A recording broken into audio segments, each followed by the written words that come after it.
Hi there, I'm Benji with Art and Soul School. Let's talk about picking an instrument.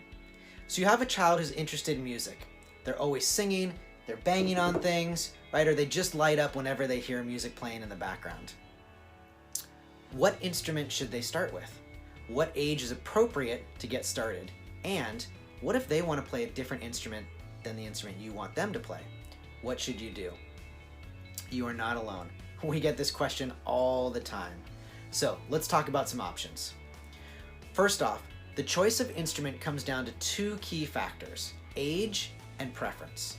For example, if you have a 5-year-old who wants to play the oboe, good luck, right? The oboe requires a great deal of breath that a typical 5-year-old simply doesn't have yet. That can be true also for the guitar. The dexterity and finger strength to play the guitar and hold the strings down is typically too much for the average 5-year-old. Now there are some other options. The ukulele, there's a 3-string guitar called the Loog, L-O-O-G, that you can look up that's very cool, but typically those instruments are a little bit more difficult. So here's what we recommend.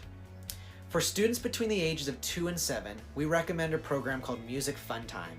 This is a small group class that teaches children to read and write music. Now, this is not a mommy and me play group. This is a hands-on, comprehensive music program created through Johns Hopkins research on music and the child's developing brain. You can see more about it in a short video on our website, or you can also go to musicfuntime.org for more information. So, after the age of 7, this is where it gets a little bit tricky.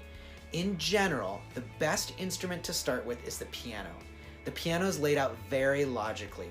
As you move your hands up the piano, the sound gets higher. You move them down the piano, the sound gets lower. You can see the spacing between the black keys and the white keys. And there are no variables like there are with other instruments. For example, when you play a C note on the piano, that is a C note every time, every piano, everywhere in the world, right? Unless your piano is out of tune. If you try and play a C note on the guitar, it may not sound like a C note. Why? Well, the string might be out of tune. Your finger holding down the string may be covering a fret bar and muting the sound, right? On a clarinet, the reed might be bad, or the clarinet might have a leak in it where the pad was worn out, so you get that squeak and it doesn't sound like a C. Now, this is not to say that piano is the easiest instrument in the world. Anyone who's watched a classical pianist perform knows this. And the truth is there is no easy instrument. They all have their unique challenges. However, the piano is the most universal instrument and therefore a great place to get started. Here's my last tip though. If your child is at an age where any instrument is an option for them, I strongly suggest you listen to the desire of your child. If they want to play the drums, let them play the drums. Students are always more motivated to practice and work harder when it's their choice. I can't tell you how many times I've heard a parent say they were forced to take piano lessons when they were a kid, they quit as soon as they could, and now they regret it, right?